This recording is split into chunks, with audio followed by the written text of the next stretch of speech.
In Mastercam 2025, we introduced a new feature as part of the Dynamic Mill toolpath, and that was the ability to add finish passes within the toolpath. We created a What's New video that goes over the basics of that functionality, and I'd like to explore this toolpath a little more. On my screen here, we have a part that was programmed a few years ago, and as you can see, Operation 6 here has a dynamic toolpath with depth cuts. In Operation 7, is just a contour toolpath that finishes the wall. And this is what we had to do back then. So I want to take a look at Operation 6 and dial this in and use the finish pass option so we no longer need that separate toolpath. So the first thing I'm going to do in Operation 6 is I'm going to turn off or set the stock to leave to 0. Because this is going to be part of our roughing toolpath and our finishing toolpath. So we're not going to leave anything on the wall. And we're going to turn depth cuts off and click OK. So this is the dynamic toolpath without any finish pass turned on. And let's zoom into this area right here and just do a quick back plot. And we'll see, as expected, the toolpath comes along right up to the wall and finishes out this area.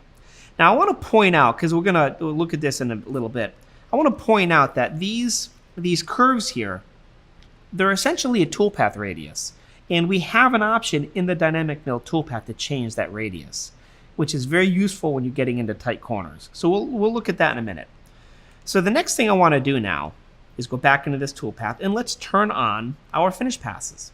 So we have a whole separate section for finish passes, and I'm going to enable finish passes with a spacing of 0.1. That's the exact same spacing that we left originally that we had the contour toolpath finish up. So now we're going to do it all in one toolpath.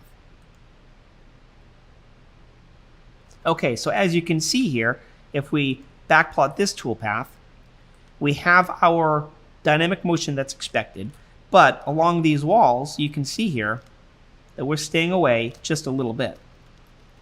And that's because we're going to come back with our finish pass. So if I go to the end of the model here, and let's just click on this area right here to set the toolpath to that motion. As I step through this, and let's turn on Interpolate.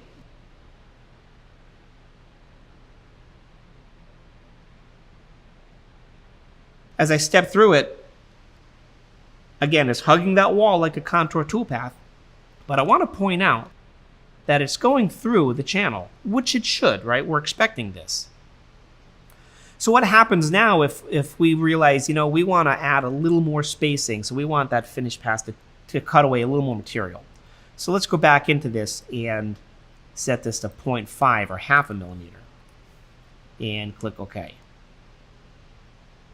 So now the toolpath is going to be cutting less in that channel. And as you can see, the dynamic toolpath doesn't even fit in that channel now, again, because of our stock to leave for finishing. But take a look at what happens to our finishing pass. So the roughing comes through with a dynamic mill toolpath as expected. It can't fit in there, but the finish pass follows that. And this is key because what it's doing now is instead of going through that channel and finishing the wall like our contour toolpath would, it's respecting the fact that the dynamic milling toolpath couldn't fit in there. And it's doing the same thing. So why is it doing this? It's doing this because of an option that's turned on by default. And that option is called Minimize Burial. This makes it so our toolpath is in a safe cutting condition as it's roughing and finishing. If I turn this off and click OK, we see now that we don't have necessarily an optimal cutting scenario because we're roughing it with our dynamic motion, but then our finishing pass is coming around and it's going to go right through this material that was not machined previously. So that's why Minimize Burial is turned on by default. So let's take another step. We'll go back in and turn that back on. And while we're at it, we have the spacing set to 0.5. So let's do this. Let's go in and change our tool to a smaller, let's say a 6mm tool. So that might fit, right? And on our cutting parameters, we still have 0 to leave on the stock and the walls, and under finish passes, we're going to be leaving half a millimeter along the walls. We'll click OK. And we now see that we have our dynamic toolpath motion. Minimize burial is turned on to be safe, but we can clearly get through that channel. And that's really the benefit of having this finished toolpath or finished pass within the dynamic mill settings, because we have our finished parameters right here. The finished toolpath is going through and cleaning up that wall nicely.